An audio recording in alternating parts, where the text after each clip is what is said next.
Le thème de mon message ce matin, je l'ai intitulé « Lorsque c'est Dieu qui guide tes pas ».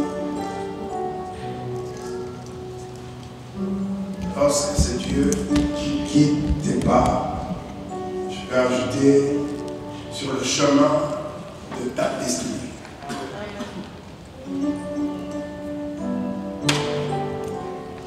Le texte que je veux lire, c'est un petit peu long, mais je ne vais pas lire tout le texte.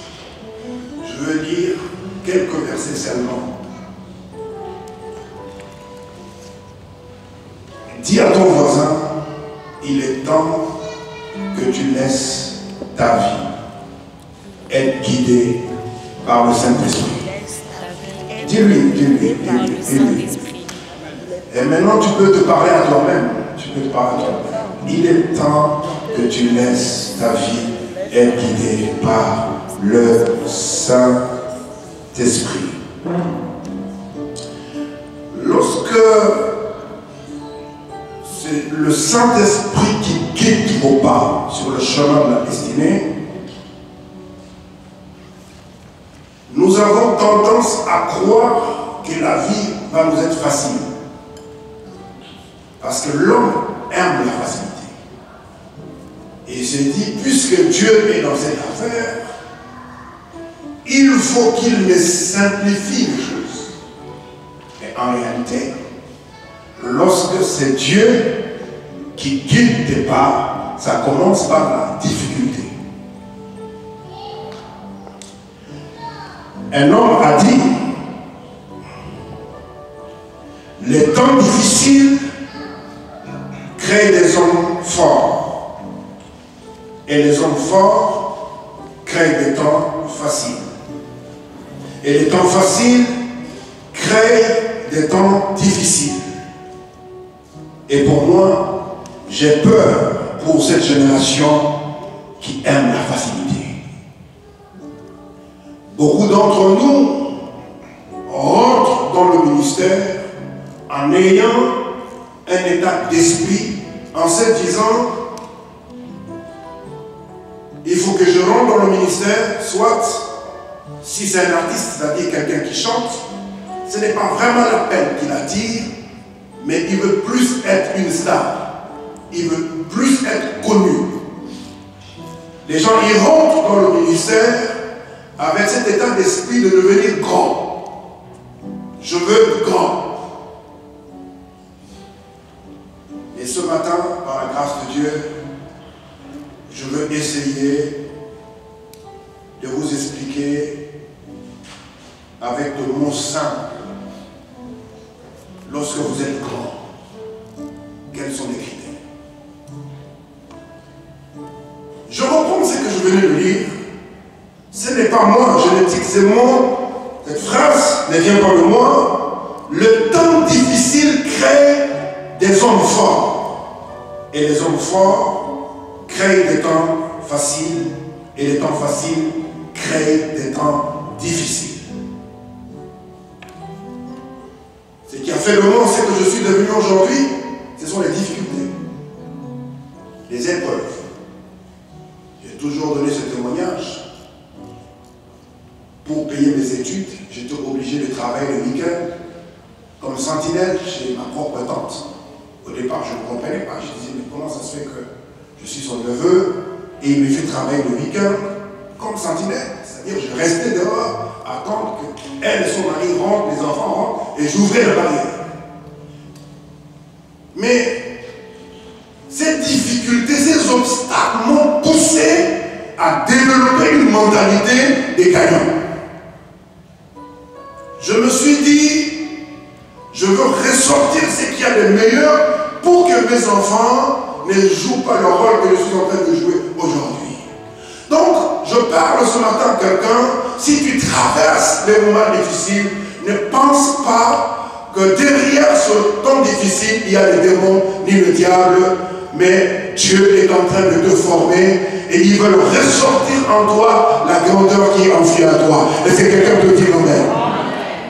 C'est pour ça que je veux lire dans 1 Samuel chapitre 9, vous connaissez l'histoire, 1 Samuel. Vous savez, ici, par respect pour la parole de Dieu, lorsque nous lisons la parole, on se tient debout par respect pour Dieu, par respect pour sa parole. Dis à ton voisin, tu seras béni. Hier, on a dansé, on était fatigués. 1 Samuel, chapitre 9, à partir du premier verset. La Bible déclare dans 1 Samuel, au chapitre 9, à partir du premier verset, il y avait un homme de Benjamin, nommé Kis, fils d'Abiel, fils de Teror, fils de Décora, fils d'Aphiach, fils de Benjamin. C'était un homme fort et vaillant. Répétez après moi, c'est un homme fort et vaillant.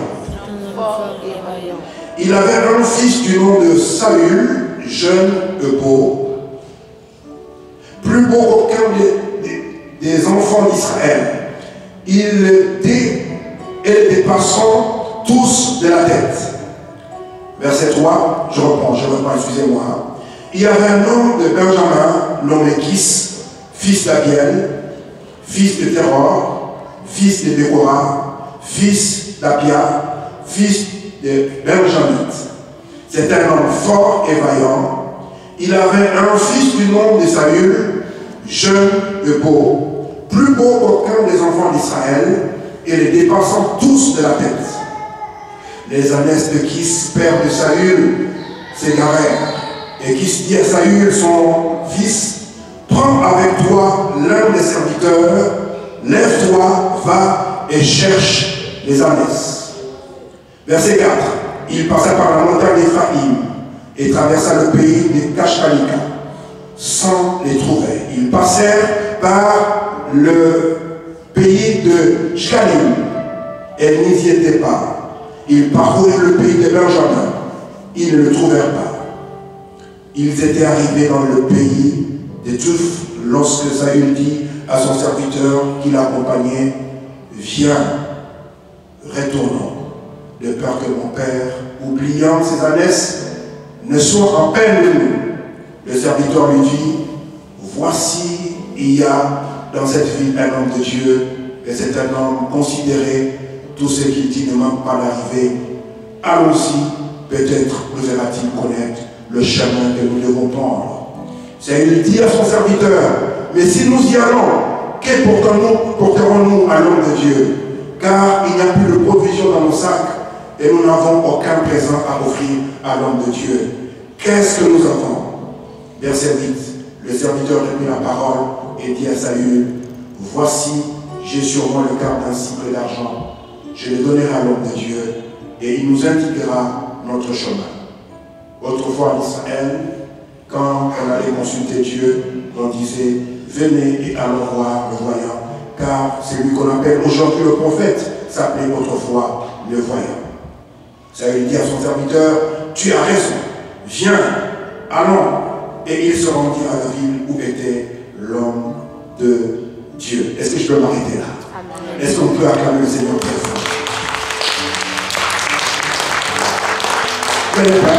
Est-ce qu'on peut acclamer le Seigneur avec joie, avec force? Je vais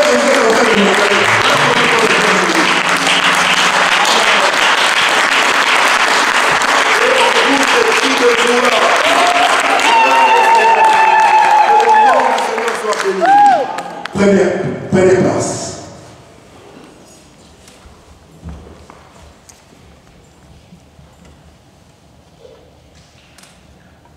Samuel chapitre 9 nous raconte une belle histoire. La Bible dit qu'il y avait un homme, c'était un Benjamite. Il était fort et vaillant. Et cet homme avait un fils du nom de Saül. Et la Bible nous dit que son fils était le plus élancé, le plus beau de tous les hommes d'Israël.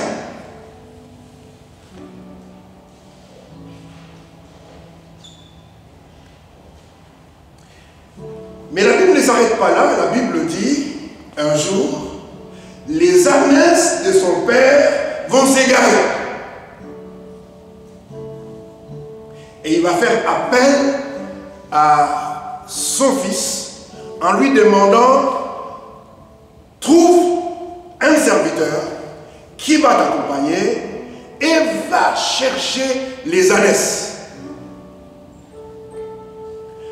Je vais aborder le premier point. Lorsque c'est Dieu qui guide vos pas, lorsque le Saint-Esprit guide vos pas sur le chemin de votre destinée, la première chose que vous allez remarquer, c'est les problèmes qui vont surgir dans votre vie. Pourquoi? Parce que les problèmes n'arrivent pas pour vous détruire. Les problèmes ont pour but de vous former, de révéler ce qu'il y a en vous. C'est-à-dire, lorsque le problème surgisse, c'est parce que Dieu voit qu'en vous, il y a la solution.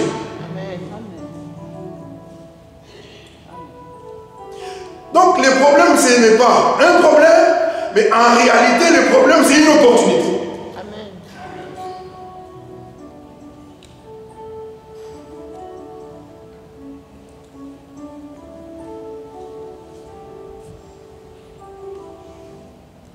Qu'est-ce que Saül fait? Il obéit à son père et il va chercher. La Bible dit, il a cherché.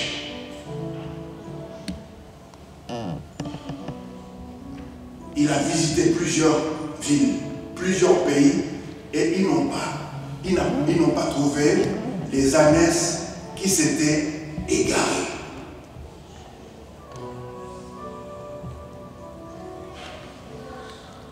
Je ne sais pas si vous l'avez remarqué, mais moi j'ai remarqué, la plupart du temps, lorsque les gens viennent à l'église, ils ne viennent pas pour chercher Dieu, ils viennent parce qu'ils ont un problème.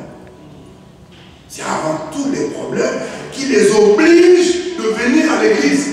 Sinon, la plupart du temps, ils passent leur temps à critiquer les hommes de Dieu, à critiquer l'église, à critiquer le fonctionnement des chrétiens.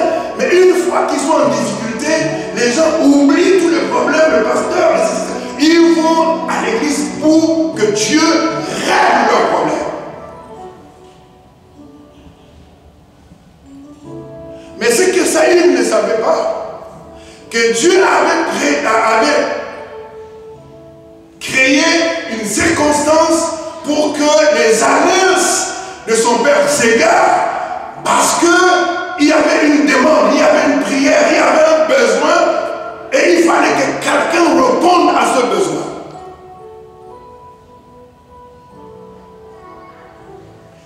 Mais si les ânesses de son père ne s'étaient pas perdues, il serait à l'aise à la maison, en train de se la couler douce.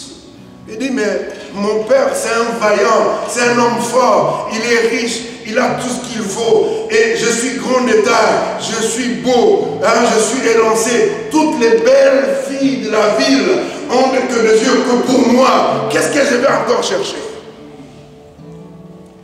Je vais dire aux hommes qui sont là ce matin, nous ne sommes pas nombreux, mais je profite de cette occasion pour vous inviter le 5 octobre à 14 h.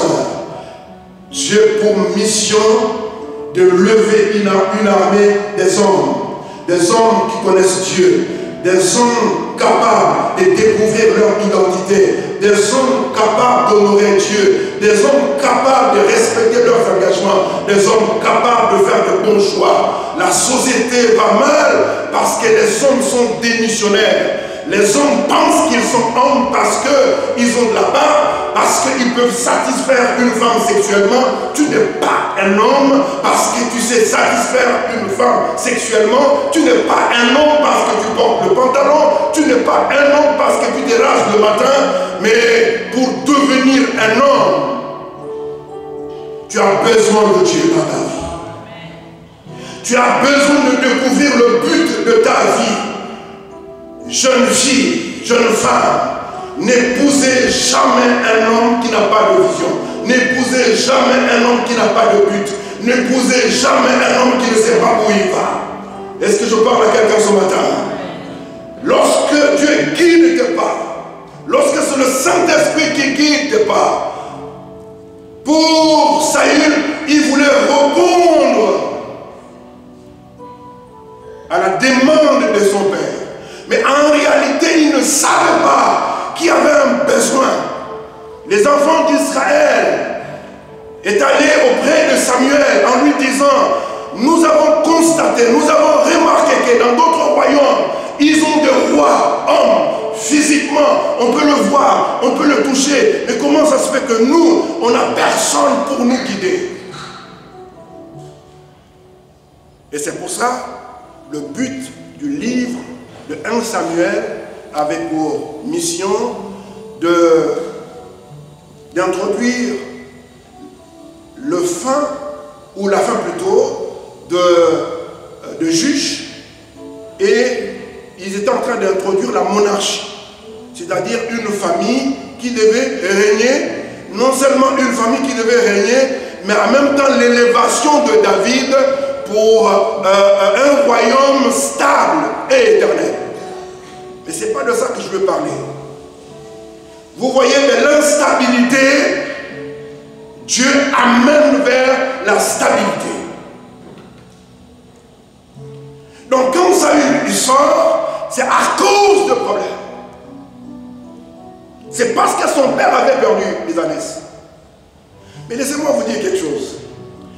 J'ai fait des recherches. Au fait, les ânesses, c'est les féminés de l'âne. Et quand on parle des ânesses, on parle de la femme. La femme, elle reçoit, elle conçoit, elle développe. N'est-ce pas? Donc quand on parle, quand on dit que le père de Saül avait perdu ses ânesses, en tout cas, il avait perdu le but et la force du travail. Et c'est comme ça qu'il va dire à son fils, un homme véritable doit avoir un but et il doit être travailleur. Si tu croises les bras, on a perdu les ânesses capables de recevoir la sémence et de multiplier la sémence. Si on a perdu les ânesses, il faut que tu te lèves, il faut que tu te fixes un objectif en disant non, je ne suis pas un paresseux, mais je dois avoir un but, une vision générale de ce que je veux devenir et travailler pour la réalisation de cet objectif. Est-ce que c'est compliqué ce que je suis en train de dire? C'est pas compliqué.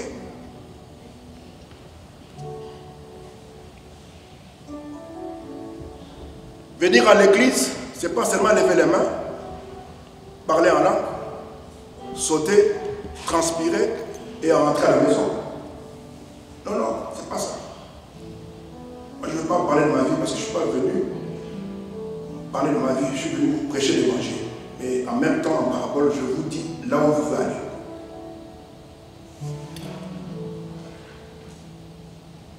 Kis avait remarqué que son fils, il pouvait s'appuyer sur sa beauté physique. Il a dit, bouge-toi un peu. Dis à ton voisin, bouge-toi un peu. Bouge-toi un peu. Bouge-toi un peu. Parle avec force. Dis à ton voisin, bouge-toi un peu.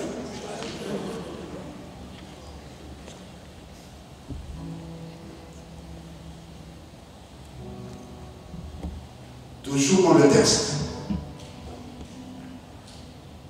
Pendant qu'il cherchait les ânesses, Dieu est en train de chercher un chef. Et en lisant le texte, la Bible dit, il a cherché, il n'a pas trouvé. Écoutez ce que je veux dire. Si tu dis que Dieu t'a appelé et que ton appel ne répond pas aux besoins ou n'apporte pas la solution, tu seras comme tout le monde. Tu resteras dans la foule. Parce que ton appel ne répond pas à un besoin.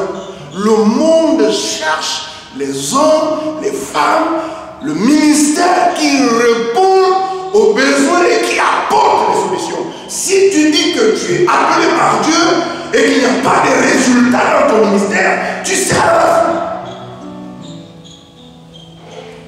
Mais ce que tu ne sais pas, c'est qu'en toi, il y a les potentialités, les capacités d'un leader, d'un meneur d'hommes, d'un roi, d'une reine, d'un chef d'État, d'un PDG, d'un avocat de renommée, d'un professeur de renommée, d'un chercheur de renommée.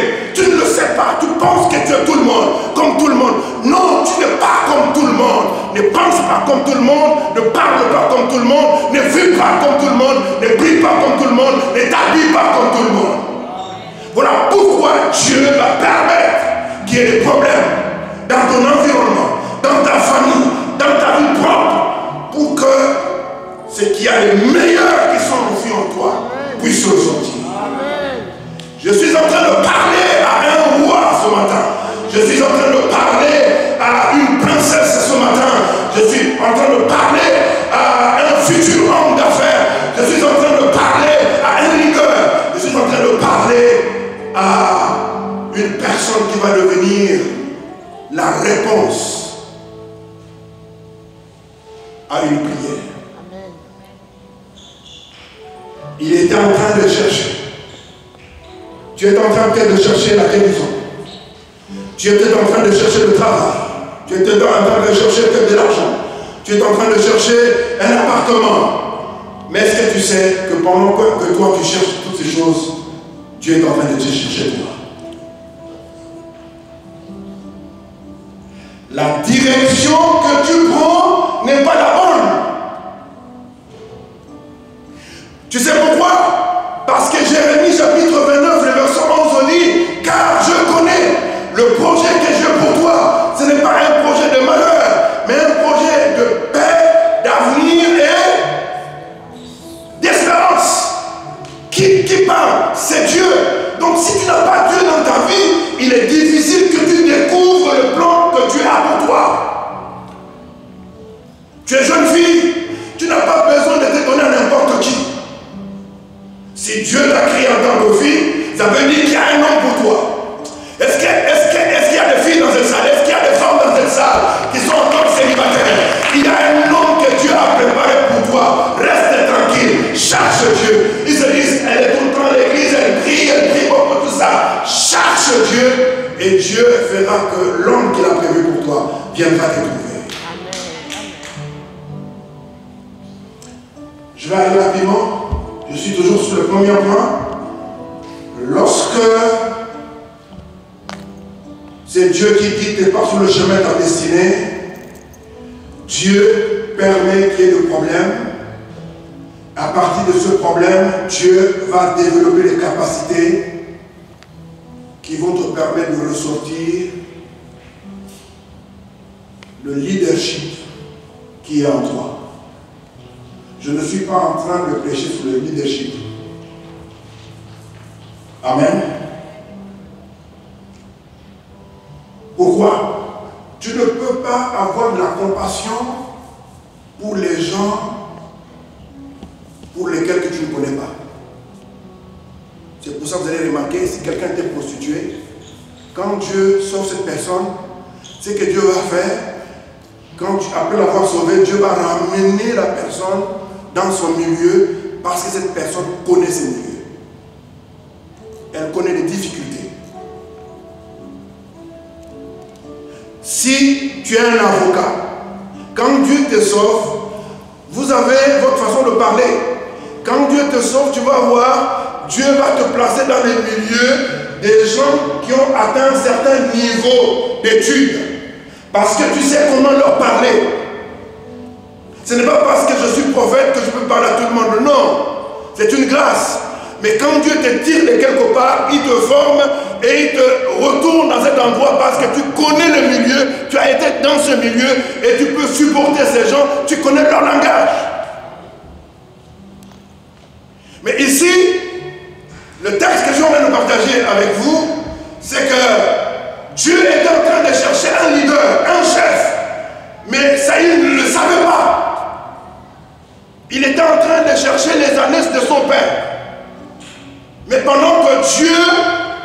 cherchaient un leader. Ils ont avancé, je vais revenir là-dessus. J'ai dit les difficultés que tu as aujourd'hui ont pour but de développer les capacités qui sont en toi. N'aie pas peur de cette difficulté. Affronte-le parce que Dieu est avec toi. Si dans l'affaire dans laquelle tu te trouves, Dieu t'avait parlé, t'avait dit rentre dans cette affaire, ne crains pas, ne dépends pas des circonstances. Tu vas t'en sortir. Amen. Ce que tu ne sais pas, c'est qu'il y a des milliers, des centaines de personnes qui sont dans le même cas que toi, mais qui n'ont personne, qui n'ont pas un leader qui peut comprendre leurs difficultés et qui peut trouver les mots justes pour les aider. Oui, mais je ne comprends pas. Je suis rentré dans cette affaire. Dieu m'avait parlé, mais comment ça se fait que ce que je vis, c'est la nuit? Est-ce que Dieu m'a abandonné? Non, il ne t'a pas abandonné. Le problème, c'est que tu n'as pas compris. Tu es rentré dans l'affaire pour toi-même, mais tu n'es pas rentré dans l'affaire-là pour atteindre les objectifs de Dieu. Je veux lire quelque chose avec vous rapidement. Et je vais revenir en arrière. Pendant que Saül cherchait les annexes de son père, Dieu est en train de parler à Samuel. Écoutez ce que Dieu a dit à Samuel. Dans 1 Samuel au chapitre 9, le verset 16. Je commence à partir du verset 15. Or, un jour avant l'arrivée de Saül, l'Éternel avait averti Samuel en disant, demain à 7 heures, je t'enverrai un homme du pays de Benjamin et tu le rendras pour chef de mon peuple d'Israël. Il sauvera mon peuple de la main de Philistins, car je regardais mon peuple parce que son cri est venu jusqu'à moi. Lorsque Samuel lui aperçut Saül, l'Éternel lui dit, voici l'homme dont je t'ai parlé. C'est lui qui régnera sur mon père, mon peuple. Est-ce que vous avez remarqué quelque chose? Je ne sais pas si vous l'avez remarqué. Dieu n'a pas dit à Samuel, son prophète, voici l'homme que tu mèneras comme roi. Dieu a dit, voici l'homme qui sera le chef sur mon peuple. Alors, quand vous lisez la Bible, il faut bien lire la Bible. Hein? Je reprends. C'est ce qui est écrit, non? Est-ce que le verset, c'est quel verset? J'ai lu. Le verset 16. Hein? Non, reviens, le verset 16. Demain à 7 heures, je t'enverrai un homme du pays de Benjamin et tu le mets pour chef de mon peuple. Est-ce que Dieu a dit roi? Il n'a pas dit. Ne faites pas dire ce que Dieu n'a pas dit.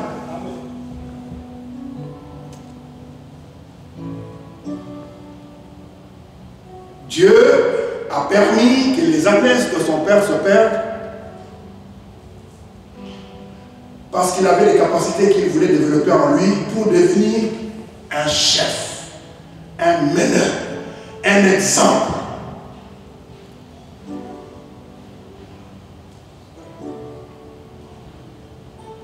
Et je vais vous donner quelques qualités d'un chef. Est-ce que Dieu a dit qu'il allait rendre un roi? Nous sommes d'accord, non? Il a dit un chef. Maintenant, pose la question à l'homme qui est à côté de toi. Es-tu un chef? Tu es un chef. En d'autres termes, es-tu un leader?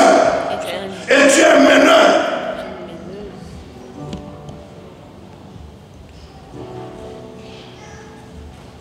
Alors, pour devenir un leader, un meneur, écoutez ce que j'ai à dire. Un chef ou un leader ne se laisse pas intimider par les problèmes, mais dans les problèmes, il trouve une opportunité d'apporter la solution. Si ton appel n'est pas une réponse ou une solution à un problème, c'est que tu seras comme tout le monde.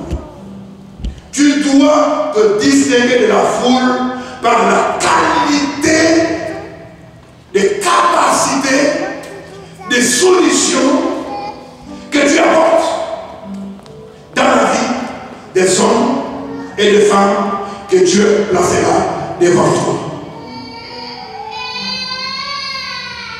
Un chef, un leader doit avoir un but. Répétez pour moi un but. Tu rencontres un jeune homme, il n'a rien, il a un seul pantalon, une paire de chaussures. La première des choses, il faut que tu vérifies dans sa vie, est-ce qu'il a un but? Est-ce qu'il sait ce qu'il veut et où il veut aller? Deuxièmement, est-ce qu'il a Dieu dans sa vie? Est-ce qu'il est né de nouveau? Vérifie s'il est né de nouveau. Ne te dis pas, ah non, il va à l'église, il prie, il chante dans la chorale, il prêche. Il y a beaucoup de gens qui prêchent. Pierre était apôtre, mais il n'était pas converti.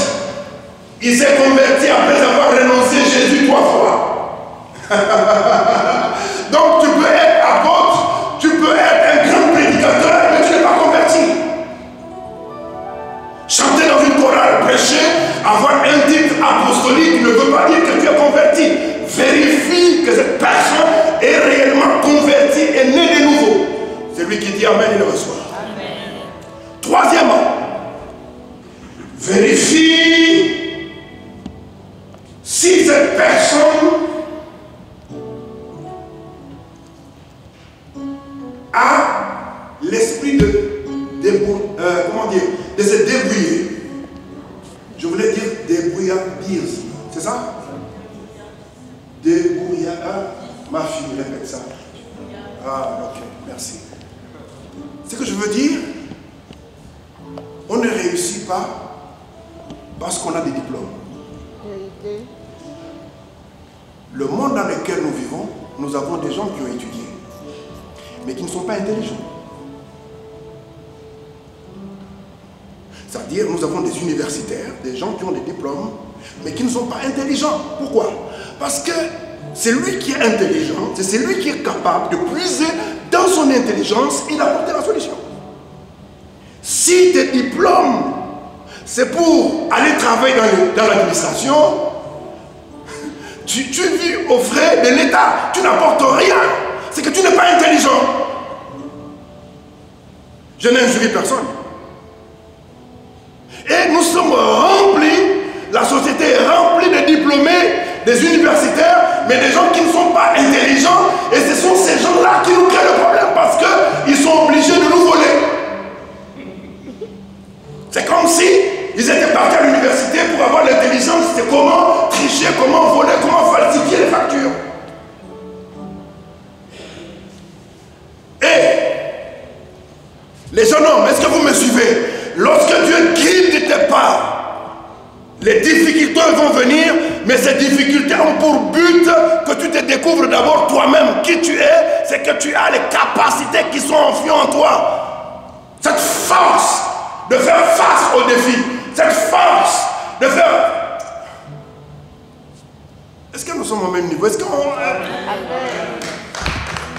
Au-delà de tes diplômes, tu dois avoir cet esprit de se débrouiller.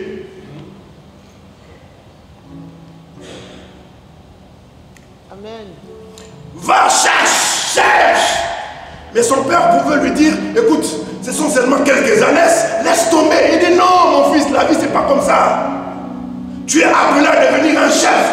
Quand je t'observe, tout ce que Dieu t'a donné, la taille, la façon, tu es appelé à devenir un chef, un leader, un meneur. Mais il y a des choses qui te manquent. Tu t'appuies trop sur moi. Tu dois sortir, aller chercher.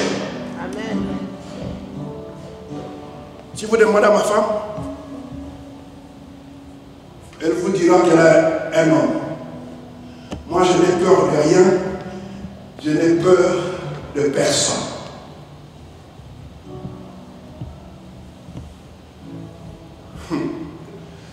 J'étais quelque part avec un ministre et on était en train de discuter.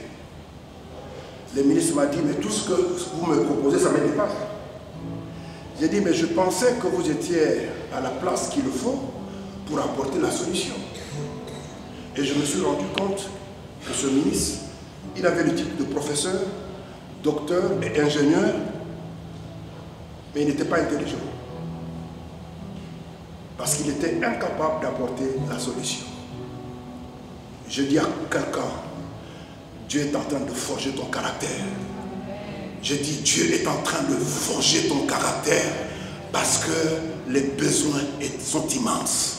Les gens souffrent, les familles souffrent, les hommes sont brisés, la société a brisé les hommes. Si vous venez au Congo, un homme, quand tu fixes son regard, tu sens qu'il est déséquilibré, qu'il ne sait même plus qui il est. Il n'a aucun mot à dire, ni à sa femme, ni à ses enfants. Il n'a pas de travail, il a perdu son caractère. Et c'est sa fille qui doit se prostituer pour apporter à manger. Il n'a aucun mot à dire.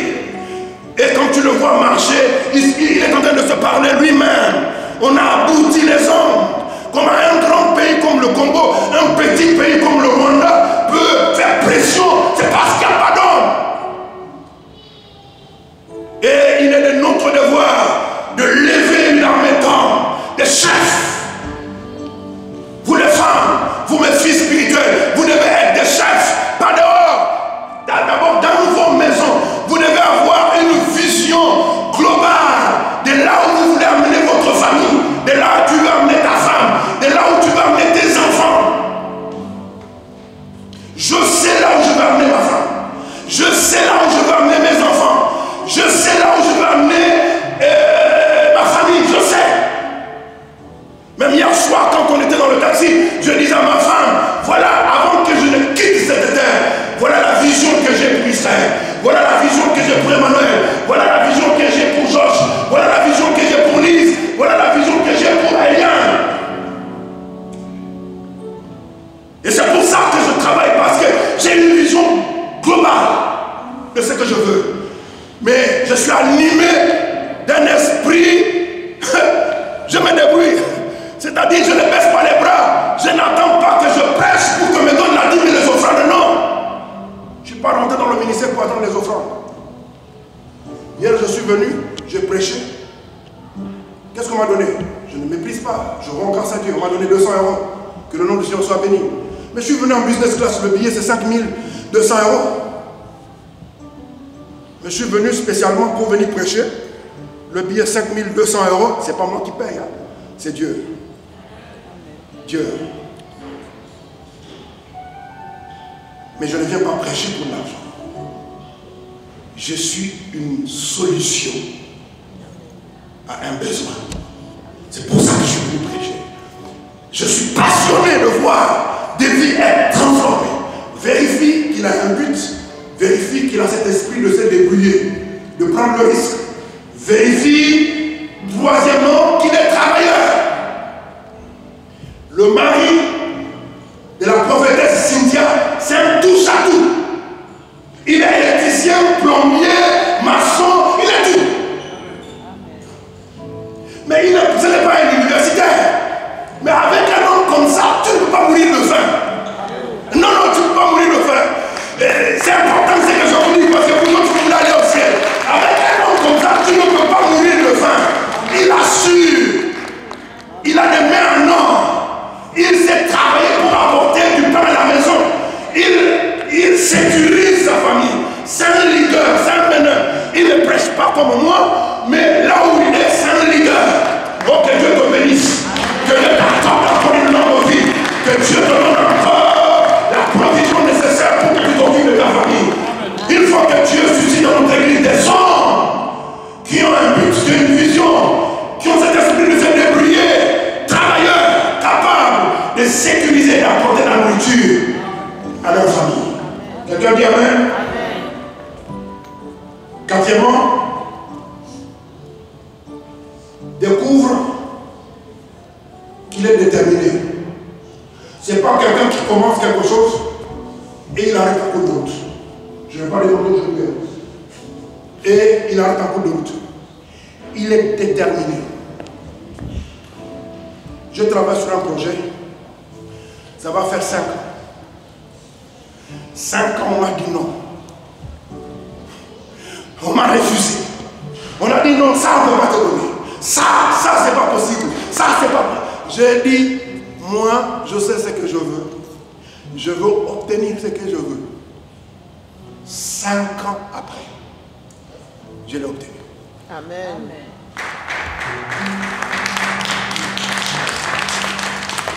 Aujourd'hui, je l'ai obtenu.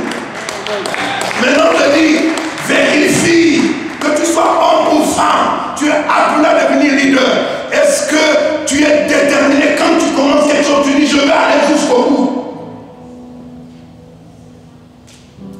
Mais si tu es un faiblard, quelqu'un qui commence, il doute lui-même, il n'est pas sûr de lui-même.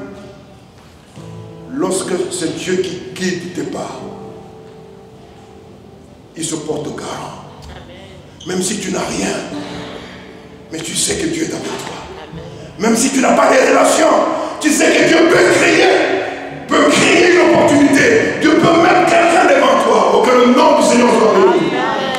Quand je partais au Congo, c'était au mois de juillet, je suis rentré dans l'avion.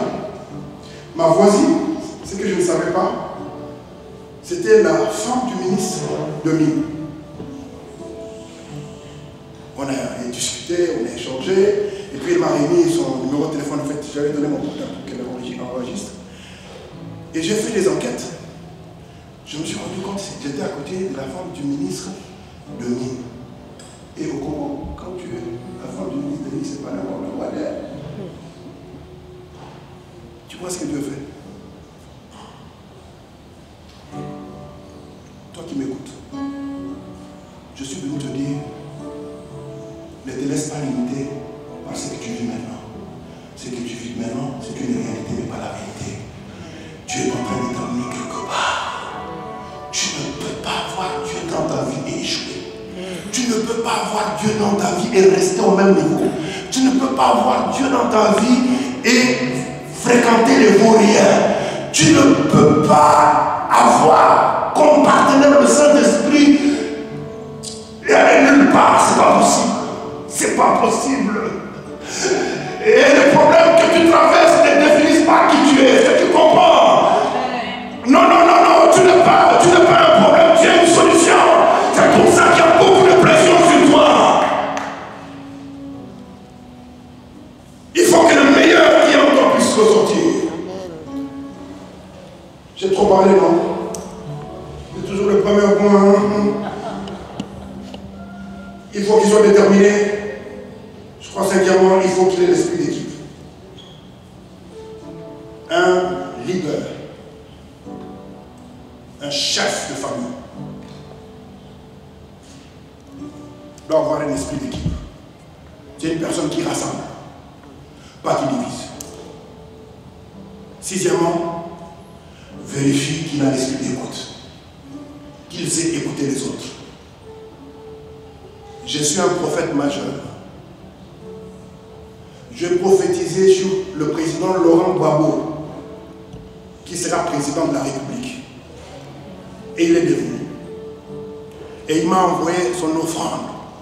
On a acheté des assiettes de couverts en argent. Je pense qu'on doit voir quelque part. Le président Laurent Gbagbo nous a envoyé. J'ai prophétisé sur la chute d'un président en Afrique de l'Ouest, en Guinée-Conakry. Je lui ai dit, on va t'arrêter, ça va passer sur les chaînes, tu seras humilié. Aujourd'hui en Guinée-Conakry, ce sont les musulmans, mais ils me reconnaissent en tant que prophète. Mais malgré le niveau dans lequel Dieu m'utilise, je sais écouter les autres. Même quand Dieu me parle, je me remets en question, je dis Seigneur, est-ce que ce que tu m'as dit, c'est la vérité? Si c'est la vérité, parle à 2 ou 3 personnes. Tant que je n'ai pas la confirmation de 2 ou 3 personnes, je reste en prière. Un meneur, un leader, dans le domaine prophétique, dans le domaine ministériel, dans les affaires, doit avoir un esprit d'équipe, mais aussi un esprit d'écoute. Deuxième point. Lorsque Dieu guide tes pas, tu es sur le chemin de ta destinée, qu'est-ce que tu dois faire? Tu dois choisir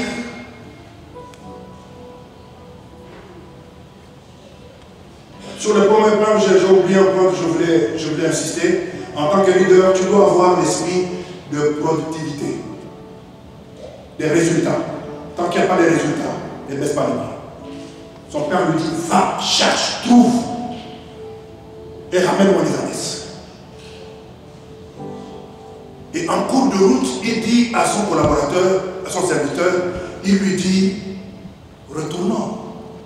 On a perdu beaucoup de temps. De peur que notre Père qui s'inquiète sur nous maintenant, qu'il oublie les ânesses. Ah, le deuxième point, c'est très important. Son serviteur lui dit, en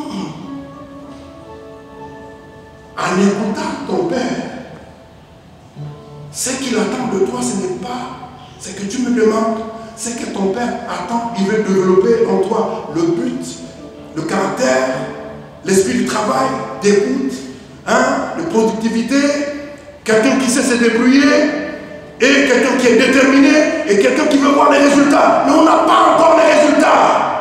Moi, je connais quelqu'un. Dis à ton ami, moi, je connais quelqu'un. Moi, je connais quelqu'un. Le deuxième point, c'est que lorsque Dieu t'appelle à devenir grand, lorsque Dieu te conduit pour devenir grand, tu dois savoir choisir les gens avec qui tu dois marcher. Écoutez ce que je vais dire maintenant. Ne laisse pas rentrer dans ton intimité n'importe qui. Introduis dans ton intimité les gens que toi tu as choisis selon les critères que tu as établis. Un chef d'État a 5 ceintures de sécurité.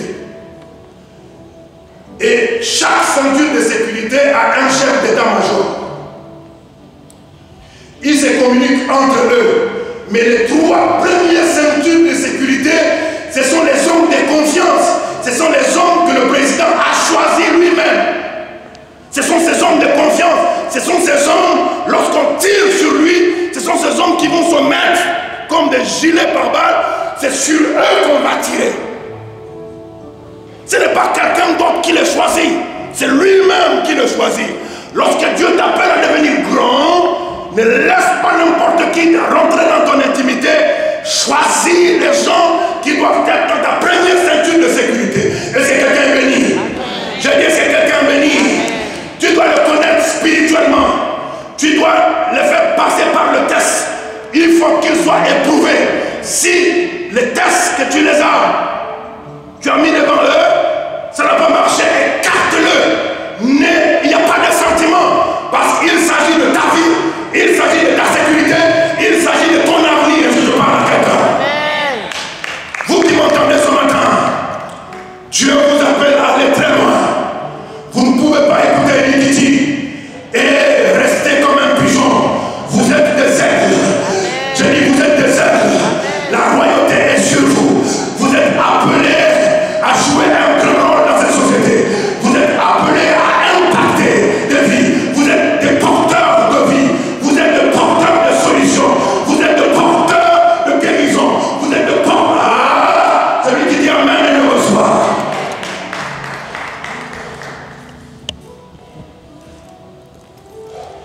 Si tu choisis des gens que tu connais spirituellement, la Bible dit, Jésus avait 3 types.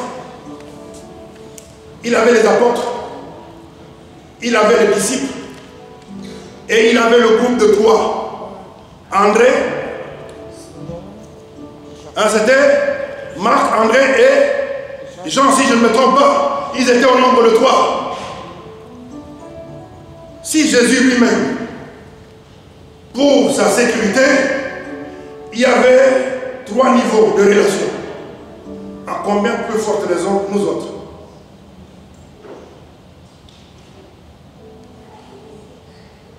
Toi, tu penses que tu vas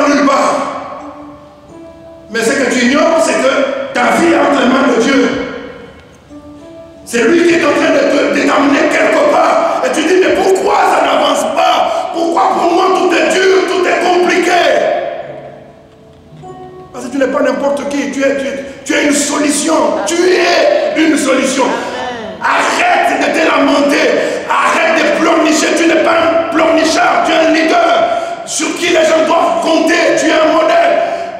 Tu es un général. Tu es un chef d'équipe. Lorsque les autres ont peur, même si tu as peur, mais tu ne montres pas à tout le monde que tu as peur. Tu es là. Et on va réussir. On va s'en sortir. Celui qui dit Amen, il le reçoit. Je suis parti des États-Unis après 8 ans avec $50.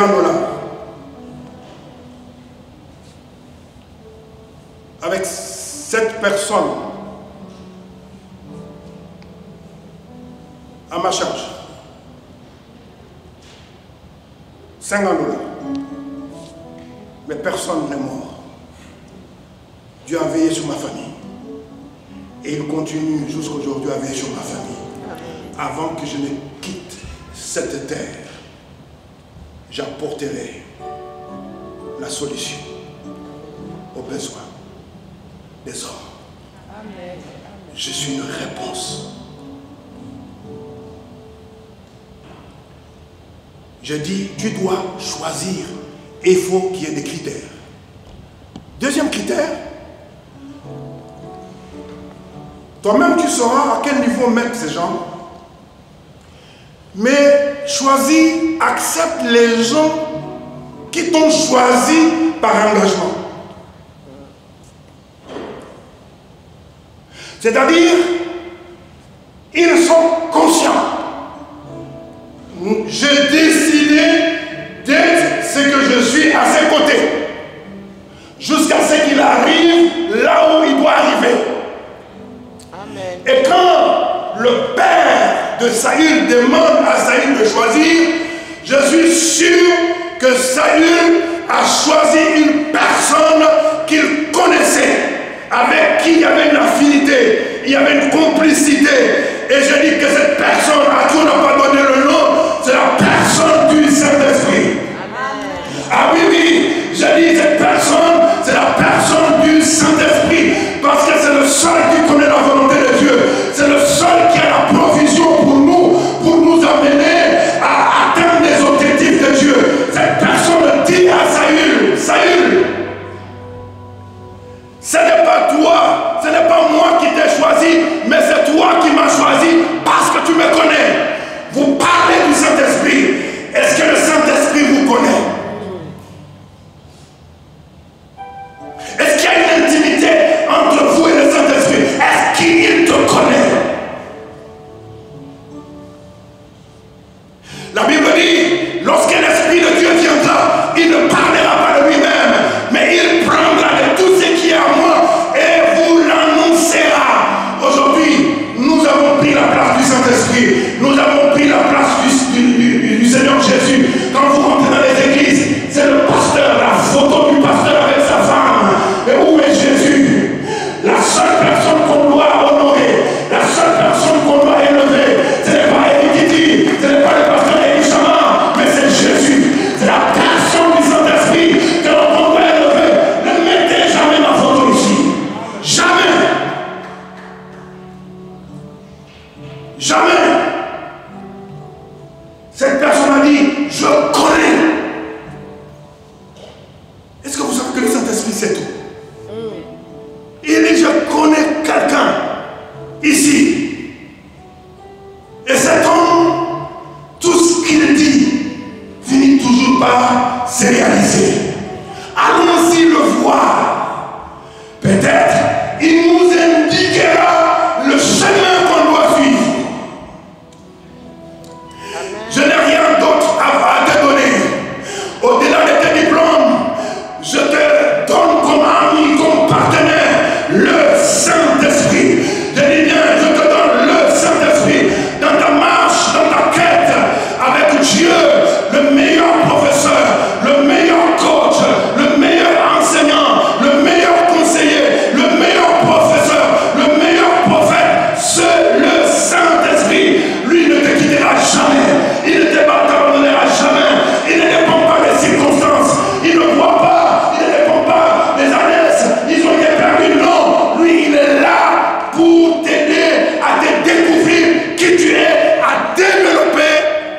capacités qui sont en toi. Il dit, tu es un meneur, tu es quelqu'un qui apporte les solutions, tu es quelqu'un qui aime les résultats. On ne va pas repartir les mains vides. Et l'homme de Dieu lui dit, mais on n'a rien. On ne peut pas aller se présenter devant un prophète les mains vides. Ça veut dire que Saül avait le principe. Vous savez, vous autres là, pas vous, hein? Vous autres là, je suis de ce côté-là. Vous êtes des escrocs. Vous autres là, eux pas eux. Vous autres là. Moi, j'ai prié pour des gens qui n'étaient rien, qui aujourd'hui sont devenus des millionnaires.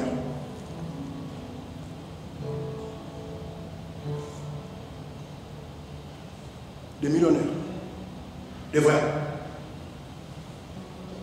Il n'était rien. C'est pas avec mes mains là.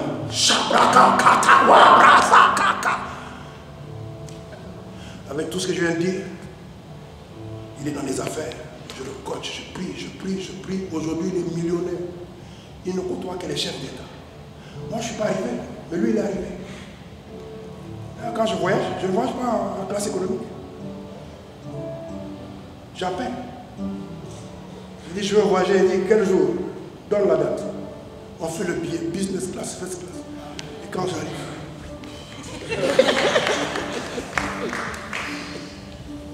Miguel est là? Eh, Miguel, tu sais, je ne vois pas. Business class. Là-bas, on dort, on se repose, tout ça. Tu manges ce que tu veux. Je ne suis pas là pour souffrir. Hein? Oh. Il dit, mais ce pasteur, il est charnel. Comment il parle de choses comme ça? Qui nous parle de choses spirituelles? Toi, tu vas aller au ciel. Le plus difficile, ce n'est pas d'aller au ciel. Mais le plus difficile, c'est de faire descendre le ciel sur la terre. Ne pars pas au ciel avant de descendre le ciel sur la terre. Notre Père qui est aux cieux, que ton nom soit sanctifié, je sors. Que ta volonté soit faite sur la terre comme au ciel. Ne meurs pas avec les potentialités qui sont en toi, non. Ne viens pas à l'église pour écouter, pour croiser. Il faut que tu te lèves pour servir Dieu. Tu dois te lever.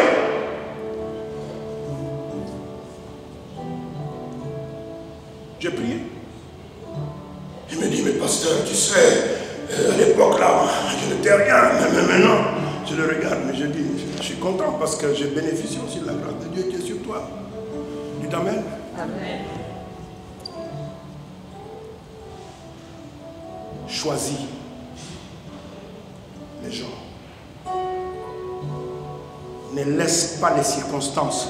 C'est-à-dire, tu as quelqu'un, tu sais qu'il ne t'aime pas, mais parce qu'il vient tous les jours à l'église, je veux le mettre à... Non, tu vas te tuer. Place les gens autour de toi que Dieu t'a dit. Amen. Tu as compris. Quelqu'un bien? Amen. Je sais pas.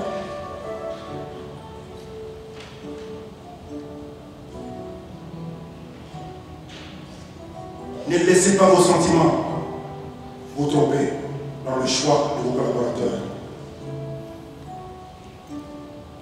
Mais laissez les gens que Dieu a choisis pour vous et ceux qui restent à côté de vous par engagement. Amen. Troisième point.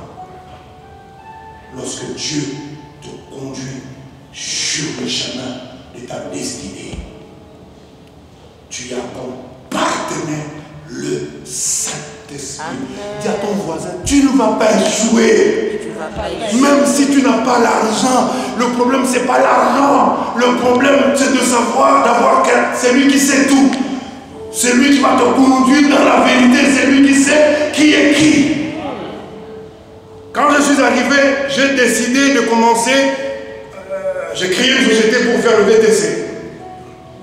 Toujours avec mes $50 là, dont je vous avais parlé.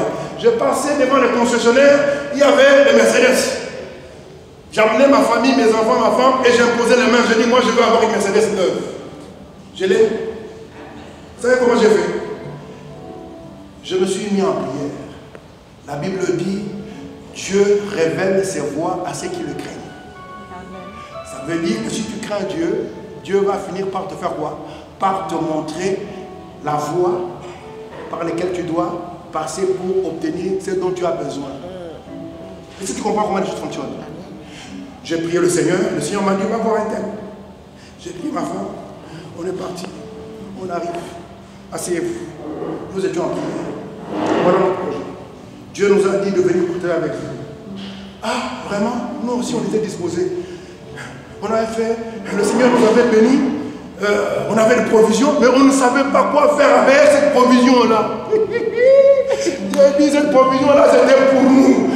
Au moment où toi, tu galères, il y a quelqu'un qui a la provision pour toi. Mais le problème, c'est que tu t'es déconnecté de la personne du Saint-Esprit. C'est cette personne qui connaît qui est qui et qui a quoi. Reconnecte-toi la personne du Saint-Esprit et tu réussiras. Ton entreprise est garantie. Le succès est garanti. Est-ce que tu m'entends? Saül dit à la personne, on n'a rien. Mais la personne dit à Saül, j'ai un demi-cycle d'argent que je donnerai au voyant. Et le voyant nous indiquera le chemin. La seule personne qui a la provision, qui croit en toi, qui veut que tu arrives là où Dieu veut que tu arrives, ce n'est pas ton père, ce n'est pas ton mari, ce n'est pas tes collaborateurs ni tes collaboratrices. Nous vivons dans un monde hypocrite. Chacun pour soi, Dieu pour tous. Chacun cherche sa percée, son élévation. Mais la seule personne qui peut garantir ton succès, qui a la provision, qui a la sagesse, qui a ce qu'il faut, c'est le Saint-Esprit.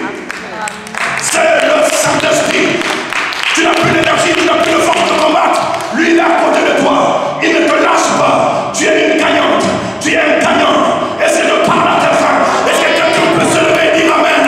Pourquoi vous dormez dans cette église? Est-ce que vous n'êtes pas béni? Il a la provision pour ton mariage. Il a la provision pour ton élévation. Il a la provision pour ton ministère.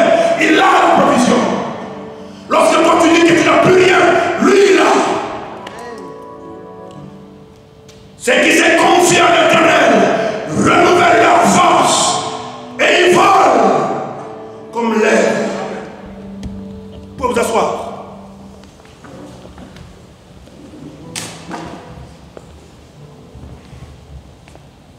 Choisis-toi un partenaire qui sait ce que toi tu ne sais pas.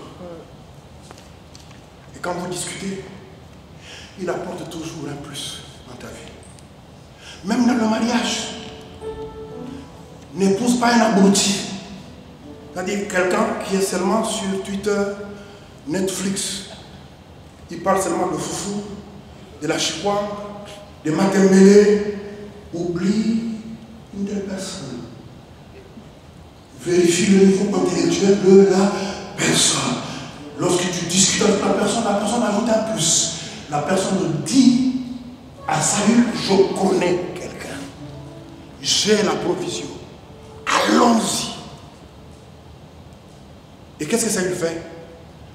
Je vous ai donné les qualités d'un leader. Il a écouté son collaborateur. Et il a dit, je te fais confiance. Allons-y. Amen. Ce serviteur, il était là pour Saül. Amen. Pour son élévation. Il avait la provision, non pas pour lui, mais pour l'élévation de son maître. Vous voulez que je vous dise quelque chose? Yvan Castano n'est pas grand.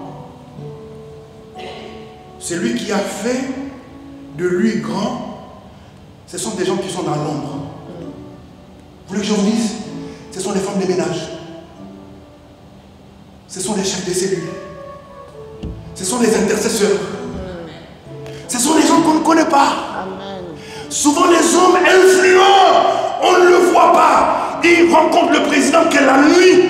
Ce sont eux qui décident. Le président les consulte, se réfère à eux. Tu ne peux pas devenir grand et être populaire. Tu ne peux pas être grand et tout le monde a accès à toi. Tu ne peux pas devenir grand et tu parles beaucoup.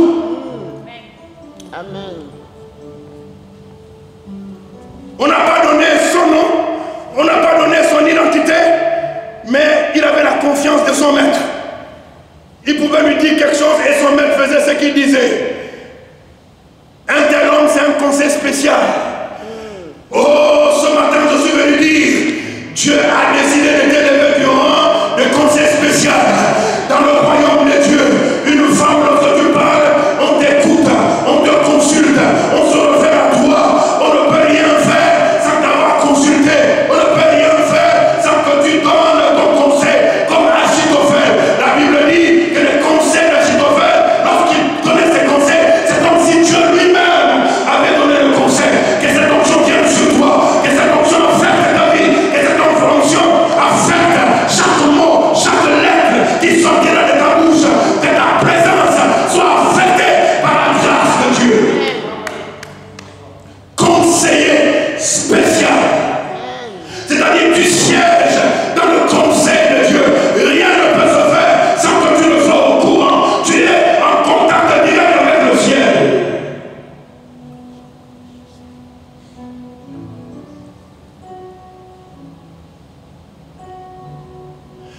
Quand ils sont arrivés,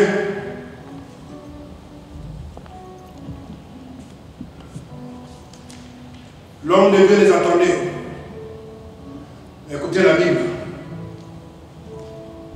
Je finis. Je saute rapidement. Toujours dans 1 Samuel chapitre 9, le verset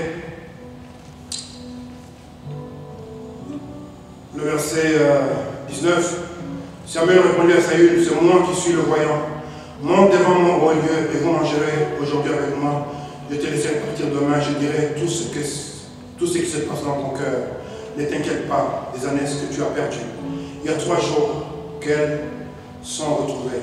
Et pour qui est réservé tout ce qu'il y a de précieux à Israël, n'est-ce pas pour toi et pour la maison de ton père. Saül répondit, ne suis-je pas Benjamite, je ne suis pas Benjamite, de l'un de l'une des plus petites tribus d'Israël. Et ma famille n'est-elle pas la moindre de toutes les familles de la tribu de Benjamin? Pourquoi donc me parles-tu de la sorte?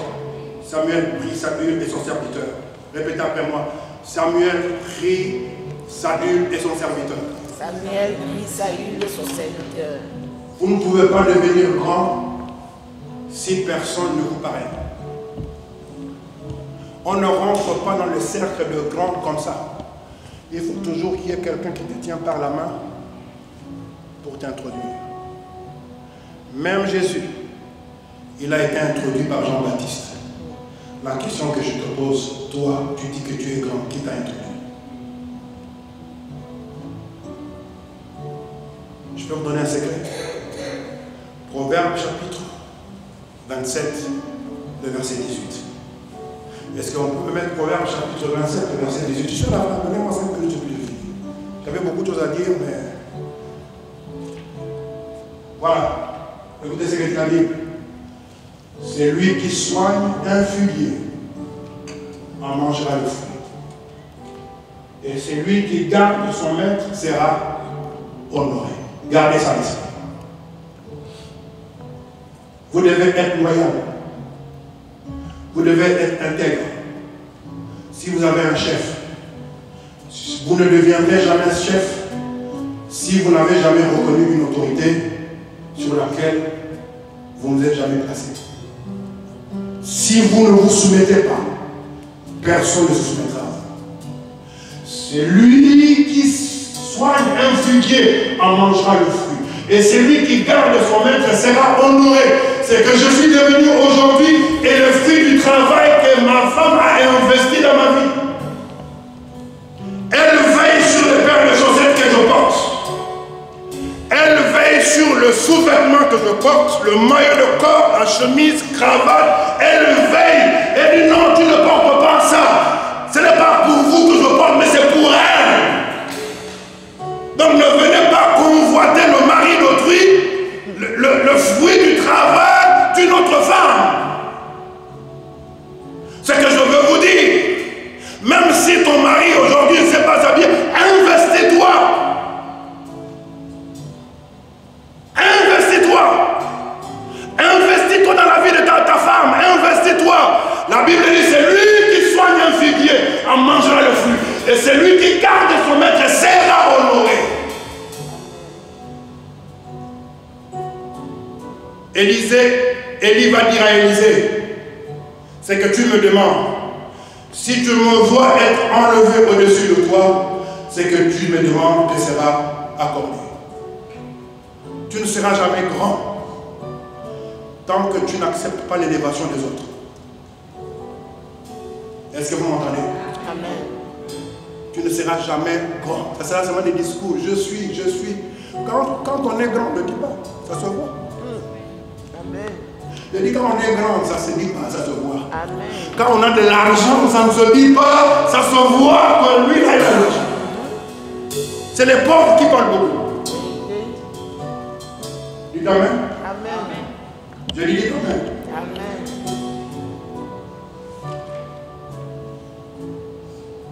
Rapidement, vous notez 3 types d'amis que vous devez avoir sur le chemin de votre destinée. 3 types d'amis que vous devez choisir. 1. La Bible nous dit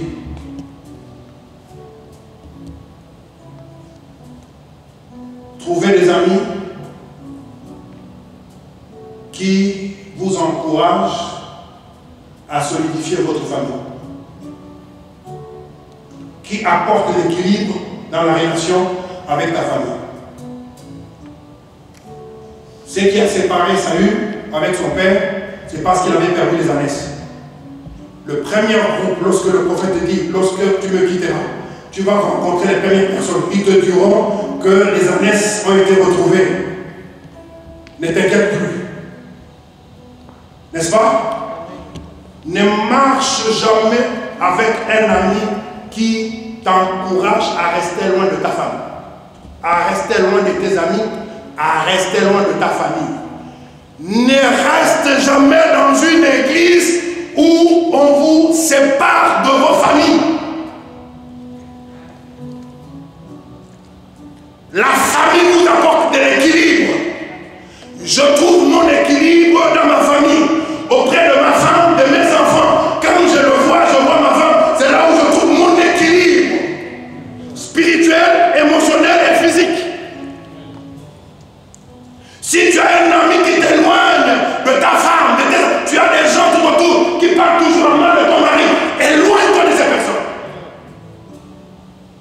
Deuxièmement, tu trouveras des gens qui sont en train de monter la montagne à Bethel. Associe-toi à des gens qui te dépassent spirituellement, à des gens qui ont déjà réussi, pas des théoriciens, des gens qui parlent mais qui n'ont rien fait, qui n'ont aucune expérience. Accroche-toi aux gens qui réussissent, qui ont déjà réussi dans la vie, qui ont un certain niveau spirituel, des gens qui t'inspirent, des femmes qui t'inspirent, chacun dans son domaine. Et si quelqu'un m'entend, tu n'es pas n'importe qui, tu as comme partenaire le Saint-Esprit. Ne laisse pas n'importe qui rentrer dans ton intimité. Choisis des hommes qui sont plus forts, qui t'amènent vers les hauteurs. Mes amis, c'est des gens qui ont 70 ans, 75 ans, des ministres, des hommes influents, des généraux. Ce sont ces gens-là que je fréquente. J'ai des amis en Russie, j'ai des amis dans le Moyen-Orient, j'ai des amis aux États-Unis, j'ai des amis partout. Et j'ai pris mon fils comme coach. Il siège dans des réunions avec des grands PDG du monde. Il discute. Il y a 2 jours, il me disait, mais papa, je te remercie parce que tu m'as fait confiance. Tu pouvais me confier quelques tâches et puis me laisser comme ça. Mais tu me laisses diriger les réunions, prendre des initiatives. J'ai dit, mais mon fils, moi j'ai fait mon temps. Je suis en train de te préparer. Choisis. Des gens qui ont réussi, des gens qui t'inspirent dans le ministère, dans le mariage, dans tous les domaines. 3e type d'amis que tu dois choisir. La Bible dit, tu vas rencontrer les gens qui descendent de la montagne avec des tambourins de lutte, chantant et prophétisant. L'Esprit de Dieu va venir sur toi et tu vas prophétiser comme eux.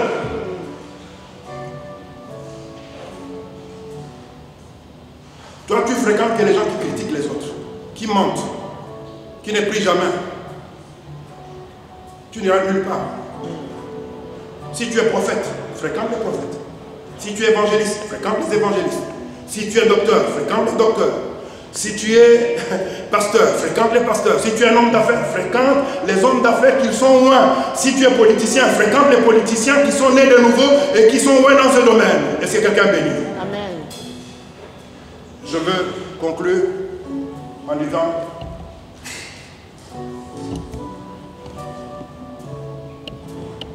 ce qui nous tue, c'est que lorsque le prophète va dire, lorsque tu verras ces signes s'accomplir, fais tout ce que tu trouveras à faire. Souvent on s'arrête là. Mais ce n'est pas vrai. Ce qui a fait que Saül échoue, c'est qu'il avait des choses qu'il devait retenir, les plus importantes. Écoutez, ce qui est important, ce n'est pas l'élévation. Ce qui est plus important, c'est de se maintenir au sommet. Beaucoup de gens, ils ont du mal à se maintenir. Ils ont du mal à avoir de l'équilibre. Pourquoi Saül a fini par échouer et il a été rejeté? Les choristes, vous pouvez passer déjà, j'ai fini. Samuel va lui dire quelque chose. Il va lui dire, lorsque tu verras toutes ces choses accomplies, la Bible nous dit, dans sa parole, au chapitre 10,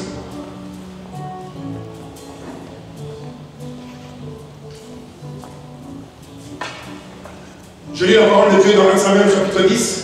Je finis, s'il vous plaît. Le verset 8.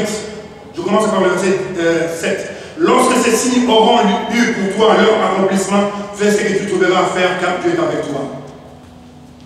Il ajoute, verset 8.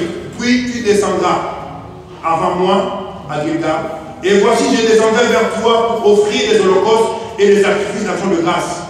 Tu attendras 7 jours jusqu'à ce que j'arrive auprès de toi et que je dise ce que tu dois faire. Ça, on oublie. Est-ce que je pense que Saül avait prophétisé qu'il était devenu prophète? Non. Il n'était pas prophète. Il était au moins pour être chef, pas prophète. Mais nous, on s'arrête là parce qu'on veut être autonome. On veut être star, on veut être connu. Moi, Dieu me parle, Dieu me montre, je prêche maintenant. Écoutez-moi bien. Pourquoi j'ai quitté la tête de l'église? Parce que je ne suis pas pasteur. J'ai une onction apostolique, je le reconnais, et mon ministère, c'est prophétique. Le prophète peut prêcher, mais il n'est pas prédicateur. Il peut enseigner, mais il n'est pas enseignant. Ne mélangez pas les options. Vous allez vous détruire. Restez dans votre couloir et restez dans votre appel. Vous aurez moins de problèmes. Qu'est-ce que je veux dire? Je veux tout simplement dire, si Samuel lui avait dit, lorsque tu verras tous ces signes s'accomplir, fais tout ce que tu trouveras à faire, il lui dit, attends, 7 jours après, je viendrai pour faire le sacrifice d'action de grâce et je te dirai ce que tu dois faire. Ça veut dire quoi? Même si Dieu te parle, tu utilises puissamment, tu dois rester connecté à ton Père spirituel, à ta mère spirituelle. Parce que c'est cette personne qui t'a vu avant que tu ne découvres qui tu étais. C'est cette personne qui t'a pris dans la foule en disant, voilà ce que Dieu m'a dit sur toi, voilà ce que Dieu m'a montré. Il y a des choses que Dieu ne peut pas te dire, qu'il peut le dire à lui pour ton équilibre dans le ministère, pour ton équilibre dans la famille, pour ton équilibre dans ton couple. Mais aujourd'hui, nous avons des électrons libres. Des Melchisédek. Ils n'ont ni père, ni mère, ni tête, ni queue. Et après, c'est le désordre, c'est le chaos. Ce sont des scandales qu'on attend de gauche à droite. Les gens deviennent des agresseurs. Ils agressent avec les paroles. Ils sont aigus. Ils deviennent menaçants. Il n'y a personne pour les contrôler.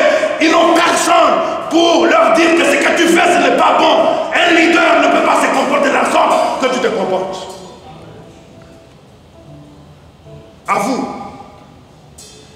je vous demande de rester connectés à vos pères et à vos mères spirituelles. Si c'est ici que vous reconnaissez notre autorité, restez connectés. Ça sera pour votre équilibre. Il y a beaucoup de gens qui ont quitté ce ministère qui sont nulle part aujourd'hui. Ils sont déconnectés de la source.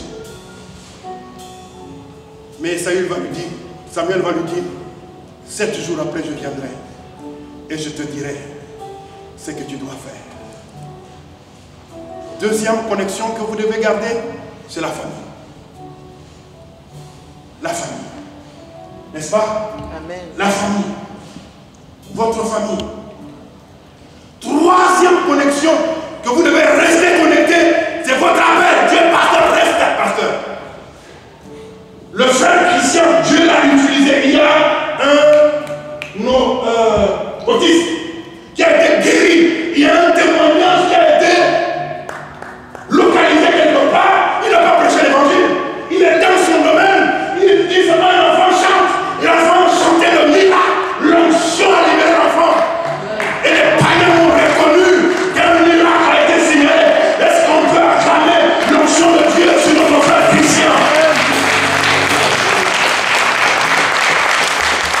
Mais ce n'est pas pour ça qu'il va quitter son poste pour devenir pasteur, pour prendre la place de sa femme. Non, il reste à sa place, mais l'onction de Dieu le distingue.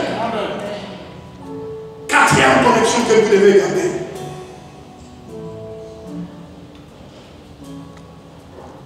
C'est la sagesse. Amen. Répétez après moi la sagesse. La sagesse. Dans l'exercice du ministère. Si vous êtes prophète comme moi, la maturité dans le prophétique, ce n'est pas de dire tout ce qu'on entend et tout ce qu'on voit. Pourquoi? Parce que Dieu peut te montrer quelque chose pour que tu pries. Dieu peut te montrer quelque chose pour que tu sois au courant. Dieu peut te montrer ou te parler de quelque chose parce que tu es son ami, tu es son intime. Comme Abraham, il dit, je cacherai chez Abraham ce que je veux faire à Sodome. Tu es son intime. Dieu peut te révéler quelque chose et puis te dire, ce que je te dis, va le dire. Quand il te dit, va le dire, c'est qu'il est derrière, c'est qu'il t'a demandé de dire. Mais si tu dis ce qu'il ne t'a pas dit de dire, c'est l'immaturité. Tu parles beaucoup dans le vide et tu t'exposes au monde des esprits. Accordez-moi 2 minutes et je vais libérer l'onction et puis je vais vous laisser vous inviter le prophète. Vous inviter le prophète. Ma conclusion, c'est que quand vous êtes en face d'un leader, que ce soit femme ou homme, je vous donne quelques signes sur lesquels vous pouvez le reconnaître. La première chose, il ne s'autoproclame pas, on le choisit. David ne s'est pas autoproclamé roi, mais il a été choisi par Dieu. Les 7 frères sont passés, l'Esprit de Dieu a dit, il y a quelqu'un qui est quelque part négligé, méprisé, mais il était préparé par Dieu. Lorsque vous voyez quelqu'un s'autoproclamer, c'est qu'il n'a pas la peine. Il y a des gens qui payent de l'argent, qui manipulent les serviteurs de Dieu, qui s'autoproclament. Ils sont pressés comme la diarrhée. Même leur diarrhée n'est pas pressée comme ces gens-là. Ils aiment devenir grands, ils s'autoproclament. Ils commencent le ministère eux-mêmes. Ils n'ont ni tête ni queue. Ils s'autoproclament eux-mêmes. Aucun homme qui a un appel authentique s'est autoproclamé lui-même. Et il a fait son agenda, son programme pour commencer son ministère. Ça n'a jamais existé. Jésus, il a commencé son ministère à l'âge de 30 ans. Il pouvait commencer son ministère à l'âge d'1 mois, de 2 mois, parce qu'il était le Fils de Dieu. Mais depuis l'âge de 12 ans jusqu'à 30 ans, on a pu parler de lui. Jusqu'au temps marqué par Dieu. Est-ce que quelqu'un m'entend? Un leader que Dieu a appelé, il ne s'autoproclame pas, il n'est pas pressé, il ne manipule pas par des prophéties. Dieu m'a dit, Dieu m'a montré, tout ça, tu cherches que les gens puissent te reconnaître et te placer quelque part. Ce n'est pas Élie qui dit tout comme ça, ce n'est pas lui qui appelle, c'est Dieu qui appelle, c'est lui qui rend, c'est lui qui établit, c'est lui qui soutient. Je ne veux pas proclamer quelqu'un, je ne veux pas élever quelqu'un. Vous là, que j'ai consacré, Dieu m'a d'abord parlé, il a donné des signes. À parmi vous,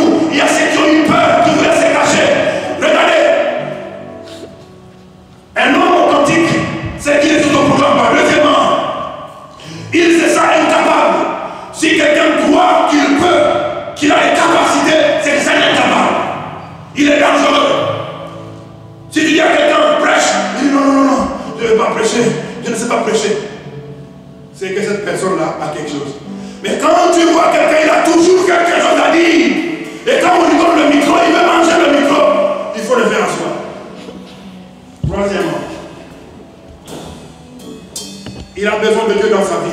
Sans Dieu, il n'est rien. Il est connecté. Il reste un enfant à genoux dans la présence de Dieu. Cinquièmement, il se laisse entourer par des hommes de qualité. Sixièmement, il sait reconnaître ses points faibles. Septièmement, même quand Dieu lui parle, il sait écouter les autres. Quelqu'un a été béni ce matin? Est-ce que quelqu'un a été béni ce matin? Est-ce que quelqu'un a été béni ce matin? Lèvons-nous dans la présence du Seigneur. Que chacun prenne sa Bible. Que chacun prenne sa Bible. On va faire une prière prophétique et puis je vais laisser la place, le micro à la servante de Dieu. Dis à ton voisin, je ne suis pas n'importe qui. Je ne suis pas n'importe où. Je suis là où Dieu veut que je sois. Et Dieu conduit mes pas. Il est mon partenaire. Il est mon associé. Le Saint-Esprit a la provision pour mon élévation. Sacrifice contre sacrifice. Le serviteur avait un sacrifice. Le prophète aussi avait un sacrifice. Peut-être la prédication que je viens de faire, le Saint-Esprit peut te dire, sème dans la vie du prophète. Ah, je n'ai pas. Je n'ai pas besoin d'argent. Je ne suis pas venu pour demander de l'argent. Non. Parce que Dieu veut te connecter avec quelque chose. Je le dis. S'il y a des chrétiens millionnaires, moi je suis un milliardaire chrétien. Je n'ai pas froid aux yeux. C'est facile aujourd'hui de devenir millionnaire chrétien. Mais moi je dis je suis milliardaire chrétien. Il faut aimer ça. Milliardaire chrétien. Prophète milliardaire. Quand tu es milliardaire, plus l'onction, la sagesse, la maturité, avec tout ce que je viens de dire, même ta façon de marcher change. Même de parler. Les milliardaires ne parlent pas beaucoup. Hein. C'est les pauvres qui parlent beaucoup. Maintenant, je vais libérer une onction. Mais on va lire quelque chose, deux versets dans la Bible. La puissance de Dieu va briser les chaînes dans ta vie. Et ce qu'il y a de meilleurs en toi vont ressortir. Dans moins de 3 minutes, on va lire 2 textes. Le premier texte, c'est dans Psaume 32, verset 8. Et le deuxième texte, ça sera Proverbe. Que ce soit votre prière. Je dis, le problème que tu as t'amène quelque part. Les autres, ils cherchent du travail, mais toi, c'est un appel. Faire les affaires, c'est un appel. Faire la politique, c'est un appel. Prêcher l'évangile, c'est un appel. Tu n'es pas comme les autres. Bientôt, il sera difficile, ma fille, de me voir. C'est-à-dire, quand tu as mon téléphone, il faut bien garder. Je suis sérieux. Il ne faut pas dire l'orgueil. Quand tu arrives à un certain niveau, il faut verrouiller. Et ne pas laisser n'importe qui pour te dire n'importe quoi. Psaume chapitre 32, le verset. Est-ce qu'on peut lire plus à haute voix? S'il vous plaît. 1, 2, 3. Je t'instruirai et je te montrerai la voie que tu dois suivre. Je te conseillerai, j'aurai le regard sur toi. On reprend à haute voix. 1, 2, 3. Je t'instruirai et je te montrerai la voie que tu dois suivre. Je te conseillerai, j'aurai le regard sur toi. Amen. Amen. Si tu as le Saint-Esprit pour t'instruire